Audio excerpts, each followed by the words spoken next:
Hey folks, it's Mr. Fly here, hope you're well. Now earlier this year, Triumph announced a raft of changes for their popular Speed Twin model. In this video, what we're going to be doing is having a close look at the changes on the new bike compared to the original Speed Twin, well, not the original, but you know what I mean, and work out if they're any good. So if you're interested in the Speed Twin, stick around, stay tuned, this video's for you.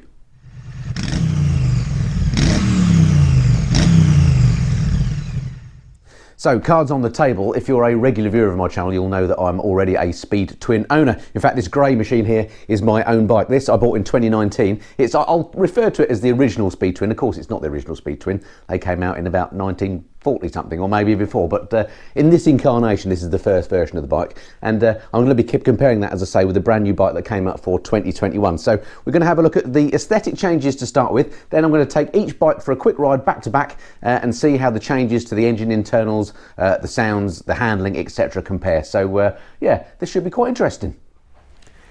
So I warn you now, there is a danger that this video could be a little bit anarchy because obviously I am a fan of the Speed Twin. I will try and be as non-biased as I can when I look at the bike. I'll try and be objective, even though of course I have invested my money in the old bike. So bear that in mind as I go through stuff. But let's start with a look at the changes. So there's been a number of changes to the bike, both aesthetic and to the internals of the engine, mostly because I think Euro 5 has come along and they've needed to make the bike Euro 5 compliant. But while they're at it, they've made a few aesthetic changes as well. So let's check those out. First, and probably major change, is at the front end here, the fork. So let's have a look at both bikes. If we look at them both together, we can see that on the new bike is the red one. The forks look quite different. We've now got upside down forks on here, whereas on the older bike they're what are known as right way up forks. And the idea is being basically there's less weight on an upside down fork. There's less unsprung weight down towards the wheel, as you can see. So it should improve the handling. That's the idea of that. It does make the front end look a little bit more modern though, which may or may not be to your liking. You can also see on the original, as I'm calling it, bike, we've also got this gaiter, which helps makes it look a bit more retro. So I personally think, from a purely aesthetic, non-functional point of view, I think I prefer the looks of the original bike in that respect, because I just think it looks a bit more retro. So that's one change. Another change I've noticed is this headlight bracket. This is the bracket on the original bike. It's got a sort of a shiny finish. It's not chrome, but it's sort of a polished aluminium look. On the new bike, it's gone sort of matte. It's a slightly different shape, and it looks more cast. It's got that sort of cast finish on it. Now, they made a bit of a play about this when they launched the bike and said this was an improvement. Personally, I think I prefer the original one. There we go. There's the original, and there's the new. But that again that's just purely a cosmetic change. It's up to you whether you think that's better or not. Another change is to the mudguard here. You can see we've got a completely different setup on the sort of mudguard stay. So bear that in mind there. We've got this sort of cast affair here, whereas on the original bike we've just got this sort of, I don't know, bit of metal that's pushed around in a bracket. Makes it look a bit more simple, and again, maybe I'm being biased here, but I think this is a bit too modern for a retro, if you like. I think I prefer the looks of the original bike in that respect. And then while we're down here at the wheels, the other thing to note is big change, brakes. The brakes on here I've never had a problem with. These are Brembo calipers, but they're not as high spec as those on the new bike. On the new bike we've got the, I think these are called the M50s or the M52s. These are monoblock calipers. These are the sort of calipers you find on sports bikes, which potentially could be a bit over the top for a retro bike, but nonetheless it is an improvement. Also, you can see these forks are Marzocchi, which should indeed again improve the handling. I'm not sure who made these original forks, but they're not as high spec as those on the new bike.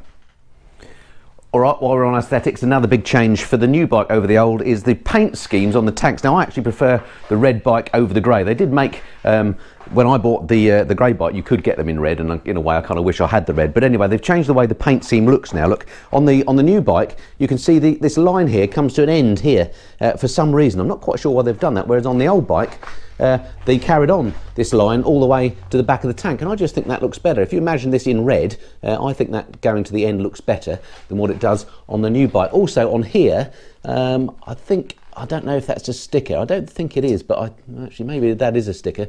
Whereas again, on the old bike here, you've actually got a hand-painted coach line look that goes all the way around here, which no doubt added to the cost and production, difficulty of the bike. You can see it's definitely hand painted, and I really like that. And in fact, down here on the bike are the initials of the guy that did the hand painting. You don't get that on the new bike, which is a bit of a shame. It's a little nice touch that we've lost. All right, the other aesthetic change is to do with the exhaust pipe. Let me move the bikes and I'll show you those.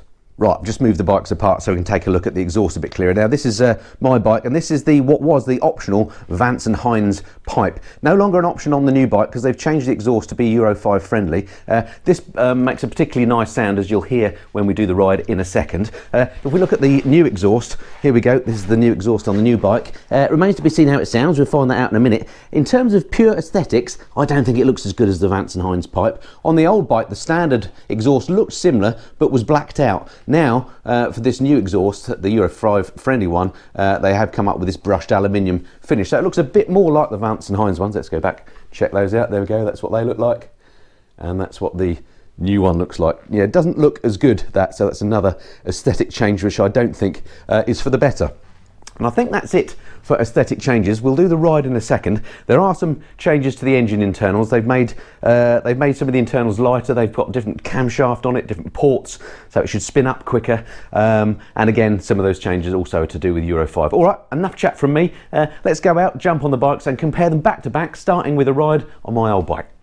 Hang on, not so fast, we will get to the ride in a second. I forgot to mention they've also changed the wheels on the new bike. If we look at the old bike, here's the wheel design. Look, it's got these fairly, well, chunky-ish spokes. They're not that chunky, but we can see the spokes, or they're not spokes, but the design of those radial arms, we'll call them, on the front wheel versus the design on the new bike. These are now much thinner. So I think they probably look better on the new bike, actually. Certainly it will make the wheel a bit lighter again, reducing that unsprung mass, so it should help with handling. So once again, that's the new wheel, and there's the old wheel, and of course the changes are reflected on the back as well. There's the back wheel on the new one, and there's the back wheel on the old one. A very minor change, but it is a change nonetheless. I did say this could be a bit anarchy. Right, let's get to the rides. Okay, so I'm going to do a back-to-back ride, starting off on my own Speed Twin, which I have to say feels lovely. Every time I get on this bike, it just reminds me how brilliant these Speed Twins are. They are lovely bikes. They've just got this great lazy capture if you need them, or they go like stink as well if you want. But anyway, I digress. What I want to do in this comparison, direct back-to-back comparison, is look at those things that Triumph have changed for the new model. So I'm going to look at the brakes, the handling, how the engine feels, and what the sound is like. Okay, nothing behind me at the moment. Let's just try these brakes. So here we go. Just don't want to catch it on a particularly slippery bit. It's a little bit damp under tyre today. So 30 miles an hour, nothing behind us. Okay, yeah, feels pretty good. The brakes on here, non-radial, still Brembo, so they're not by any means rubbish brakes, but they feel fine to me. One of the problems I had with the brakes on this bike when I first had it was for the first year they squealed quite a bit when I stopped. That has gone now, I'm glad to say. After about 1,000 miles that just stopped, it cured itself, so that's something that just sorts itself out, I'm glad to say. So the brakes feel absolutely fine. It'll be interesting to see in a second what the brakes are like on the new one with the new M50 caliper. Right, next up, engine feel. Here we are. Look, I'm in road mode, second gear, 30 miles an hour. The traction control kicked in then. Absolutely loads of torque on here. It's what these bikes are all about, this 1200cc engine. Tune is all nice and low, so for real world riding round the lanes like this, it absolutely goes for it. So yeah, feels lovely down there. We'll give that another try in a second, because what I want to do down this little twisty bit just here off to the right is just remind myself what the handling feels like on here. Check out the sound of that engine as well through the Vance and Hines pipes.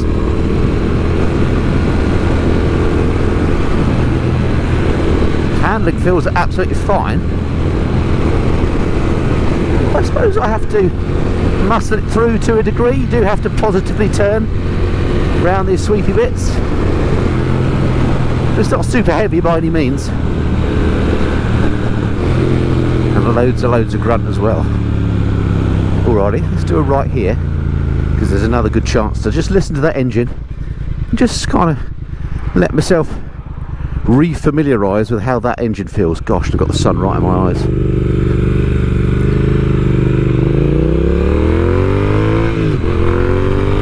Yeah, lovely low burble, and when you roll off the throttle there's great pops and crackles on the overrun. Now whether this is a fair comparison on the exhaust note, of course, is up to you to decide, because I have got, as I say, the optional Vance & Hines pipe on here, which isn't an option on the current bike. You just get that new style Euro 5 exhaust. So we'll see in a second how that sound compares.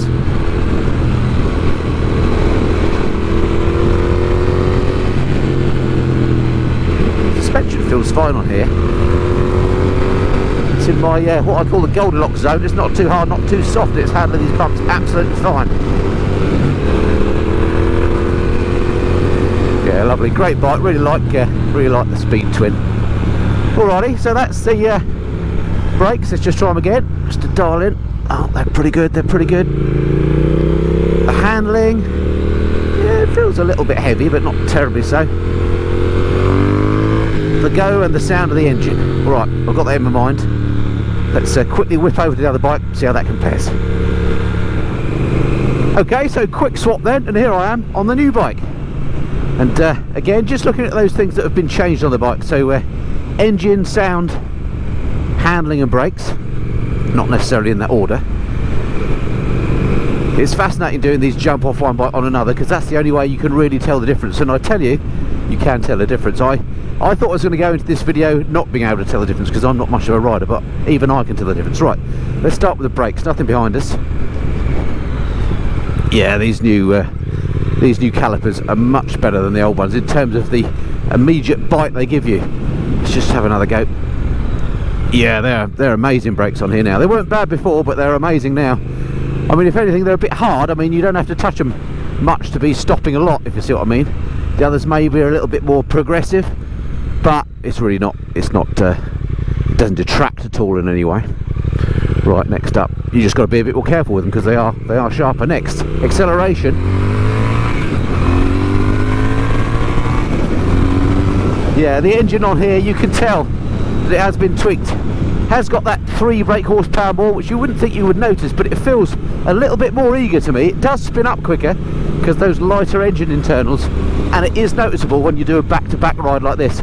Probably wouldn't notice it if you rode on different days, but when you jump off one bike and on the other, you can notice it. And also handling wise, this front end, as much as it disappoints me to say so, it does feel so much lighter than the older bike. Much more agile feel, so much more flickable than what I want to call the original Speed Twin, although of course it's not the original Speed Twin. The original version of this variant, if you like. Right, let's go down my favourite little handling road. Now on the older bike, I felt I was having to muscle it a bit around these bends. On here, this feels much more like my Street Triple. Much lighter feel to the front end. Yeah, huge improvement there. Really interested. I really didn't think I was going to notice the difference, you know. As far as handling the bumps is concerned, suspension feels much the same as on my bike. Can't tell the difference in terms of ride quality. Although there is one thing I'd say, and that is I can feel a buzzing through the seat that you don't get on the original bike. It's not terrible. It's not something that would put me off in any way, but there is a bit of a high frequency buzz through the seat that you just don't get on the older bike. So something's slightly adrift there. Right, let's listen to this exhaust. This is now the standard exhaust.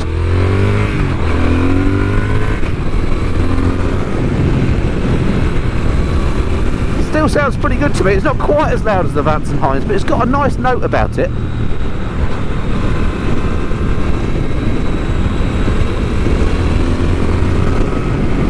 Yeah, it doesn't pop and crackle quite so much on the overrun. I do prefer my exhaust, but that was an option, of course, on that bike.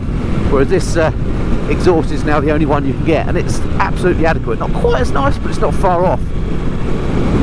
But the more agile handling more than makes up for it. Although I'm feeling that buzz through the seat again, which is interesting. I have to say, as far as the tune is concerned, I can't feel much difference between the bikes. They both. This one feels more eager to pull away quickly at you know, from low revs to off you go. Feels like it accelerates quicker. I don't know if it does or not, but it feels like that to me. Other than that, once you get going, it doesn't feel any different. I can't notice a lack of mid-range that other riders have reported, I have to say. But then again, As I said before, I'm not a brilliant rider. I'm just an everyday rider. So maybe I'm just rubbish at telling these things, but I certainly can tell that the handling on this bike is much crisper. Alright, back to the garage from a summary then. Okay, so there we go. That's how the bikes compare riding wise. And I must say, I was really surprised by that. When I heard I was getting the new Speed Twin, I thought, me being a very average rider, I'm not going to notice these little changes that they've made to the bike. But actually, when you ride the bikes back to back, they are very, very noticeable. So yeah, in the main, the new bike is definitely the nicer bike to ride. That front end feels so much lighter, so much more flickable, and it feels like it accelerates a bit quicker to me. I don't think it sounds quite as nice as my bike, but it's minor. That new exhaust sounds pretty good. What else to say? Fueling on the bike. When I first got my bike, there was a bit of an issue with fueling. It was a bit jerky at low speeds. I didn't cover this when I rode them, but I thought it was worth mentioning. I haven't noticed that on this bike. They seem to have sorted out the fueling as well. It's nowhere near as jerky as this one was. I had to buy a throttle spacer for this one. I put a booster plug on it, all sorts of stuff to try and make it handle a bit better at slower speeds. All seems to be fixed on this one. By the way, if you've got the older bike and you want a throttle spacer, check the details below the video. I can get you discounts on the throttle spacers, and I'll put a link in the corner as to how you fit them. It absolutely transforms the bike. Definitely worth doing. So yeah, so I was impressed with the handling differences on the bike. The new bike definitely feels better. In terms of the aesthetics, I think probably the old bike still has it, particularly the paint scheme. I don't understand, as I said, why the paint scheme on the tank on this one has changed as it has, probably for cost reasons, I guess. I do prefer the looks of the older bike, but the new one handles better. So I guess the question is, if you were to buy one of these, you wanted one, would you buy second-hand the original, or do you buy a new one? Well, if money's no object, get the new one. It's definitely the better bike, unless you really love the looks of the old one and that means more to you. If you're already an owner and you've got the 2019 to 20 or 2018 to 2021 bike like I have, then I wouldn't rush out to buy a new one. The differences are better, are significant, but they're not that significant that it's worth you taking a big spanking on depreciation. So I'm going to be sticking with my older bike. I've made a few changes to this that I like. The dials, for example, I like on this, so I'm going to be sticking to that. But yeah, if you're in the market for a retro bike, then definitely the new Speed Twin is a beautiful, beautiful bike to look at. I also love the Kawasaki Z900 RS, but I think now the Speed Twin still is the leader as far as I'm concerned, but then I'm a Triumph fanboy. All right, there we go. I hope you enjoyed that. Do leave your comments below. Let me know if you agree or disagree with me, or if you think I've missed anything. And if you haven't done so already, hit the subscribe button, hit the like or not like if you didn't like the video, and that all helps the situation apparently. Anyway, that's it for this time. Look forward to speaking to you again soon. Until then, this has been the Piston Flyer. Cheerio.